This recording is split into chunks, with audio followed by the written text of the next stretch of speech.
And I'm so happy to take the floor with you, to be a part of this experience. And I want to tell you to give yourself some grace, kid. You've done a lot of things that not a lot of people can do. And no war, man, you deserve it. You've changed the world in so many ways. You've done it with so much grace. How all of a sudden that's in the mind's eye of everybody else.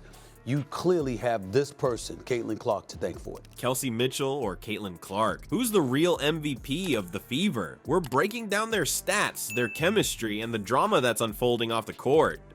Plus, we'll reveal what Mitchell just said about Clark that's got everyone talking. From me to you, I'm always going to be a fan. I'm always going to be in your corner. I'm always going to be in your backcourt. Congratulations, kid. I feel like I didn't even have time to really reflect on my college career because it ended so fast, and then I came here and was trying to give everything I could to this team, and it was special. There was a lot of things that this group accomplished. I feel like basketball has really consumed my life for a year, so I feel like it'll be good for me to kind of reflect back on everything that's happened that, a lot of people probably didn't think was possible. Are you ready for some WNBA? Okay, let's talk about these two powerhouses. Mitchell and Clark both averaged 19.2 points per game this season. That's crazy. Two stars shining just as bright on the same team. But here's the thing, is it all sunshine and rainbows between them? Or is there some secret drama we don't know about? We're about to dig deep into their on-court chemistry and off-court vibes. And trust me, what Mitchell just dropped about Clark, it's gonna blow your mind. I was just telling Mr. Ed, I went through a lot internally. A lot of what I went through, I relied on my dad for. When the time comes and the opportunity is right for me to make those decisions, obviously I've always had a home in Indies. I think that for us, we err on the side of professionalism in a lot of different ways, and we can only control what's in our organization, within our people. It could change everything for the Fever's future, so stick around because we're about to uncover the truth about this dynamic duo. Is it teamwork makes the dream work, or is there more to the story? Let's find out. You've seen the highlights, but numbers don't tell the whole story. What if I told you Mitchell's true value to the Fever isn't in her scoring, but in something entirely unexpected? It's changing the game for Clark in ways nobody saw coming. Let's talk about Kelsey Mitchell's game. This woman is a shooting machine. She's taking an average of 15.1 shots per game, which is even more than Clark's 14.5 attempts. That's crazy, right? Mitchell isn't just chucking up shots either. She's hitting them with incredible accuracy. Here's where it gets really interesting. Mitchell's three-point shooting is off the charts. She's nailing 42% of her shots from beyond the arc. So it could potentially be a home for me again, but I think right now the switching dynamic of my family and everything, I got to do what's best for me. Me personally, we don't condone those kind of things. No, no matter what color you are or whatever you carry or possess. I think for us, we focus on the basketball part. Compare that to Clark's 34.4%, and you start to see why Mitchell is such a threat on the court. This isn't just about who scores more points. It's about how they're scoring and the impact it has on the team's strategy. But here's the thing, Mitchell's game isn't just about her own stats. It's about how she's elevating everyone around her, especially Clark. You see, Mitchell has been in the league for a while now, and she's using all that experience to help Clark adjust to the pro game. Imagine this, you're a rookie coming into the WNBA with all this hype and pressure. Then you've got a veteran like Mitchell showing you the ropes, helping you navigate those high pressure moments. That's exactly what's happening with Clark and Mitchell. You know what's even crazier? Mitchell and Clark are becoming this unstoppable duo on the court. They're not just teammates. They're like this perfect basketball combo. Mitchell said something that really shows how deep their connection goes. It's 12 or our, who we try to represent for ourselves, and so I respect her comment and what she has to say, but I don't think it has anything to do with us, And I think that she may have had an experience that we may or may not know on her own, but I don't think that, that should be labeled on us.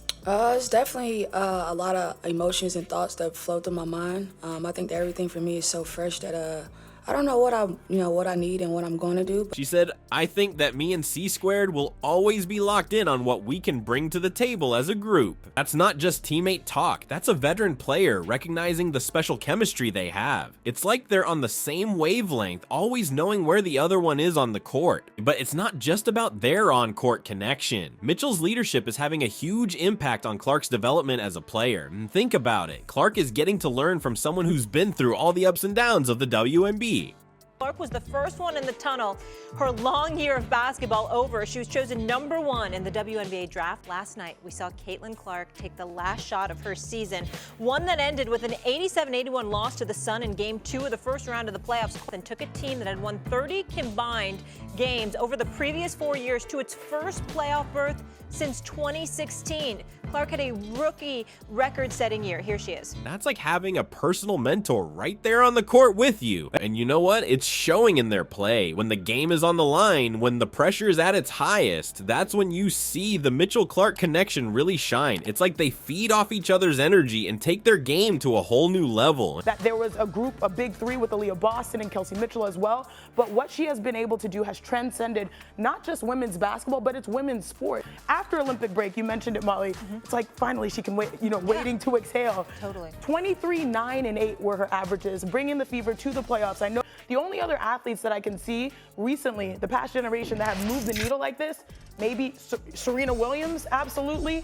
Anytime she played, anytime she won titles, straight up viewership, box office. Now, I've got something that's gonna blow your mind. Mitchell recently made this heartfelt video about Clark, and let me tell you, it's not what you'd expect. I can't give away all the details just yet, but let's just say it shows a side of their relationship that we haven't seen before. It's emotional, it's raw, and it's going to change how you look at both of these players. Yeah, A year this far. Yeah, Caitlin Clark came into the WNBA as the most impactful women's basketball player we've seen in a generation.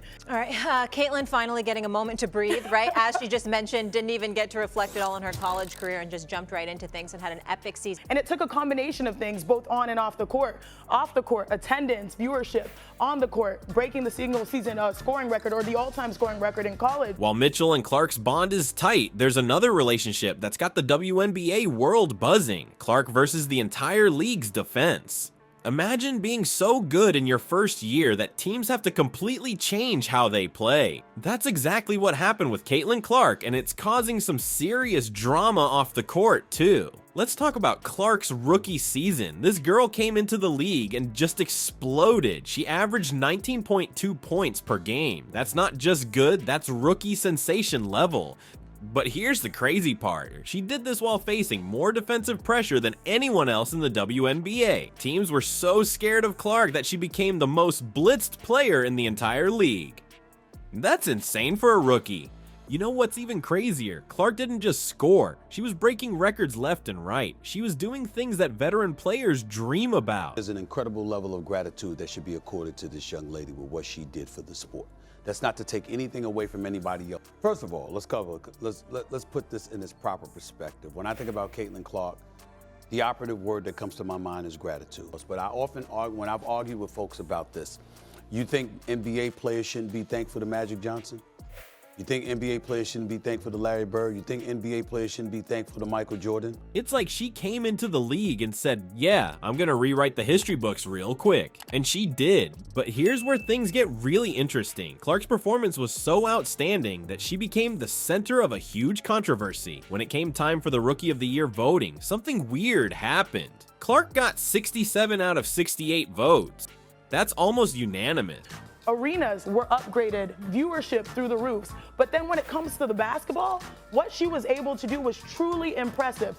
But now you see her in the WNBA, and you can say the exact same thing. Most impactful that we've seen in women's basketball for those same two reasons. She averaged 19 and 8. For some context, I won Rookie of the Year. I think I averaged 12. It is a huge feat to get those types of numbers. But that one vote, it went to Angel Reese. Now, you might be thinking, okay, so one person voted differently. What's the big deal? Well, let me tell you, it became a huge deal. People were shocked. How could anyone not vote for Clark after the season she had? It was like the basketball world exploded. The drama got so intense that the voter who chose Reese over Clark actually went into hiding. Can you believe that? Someone cast a vote and then had to disappear because of the backlash. It's like something out of a movie.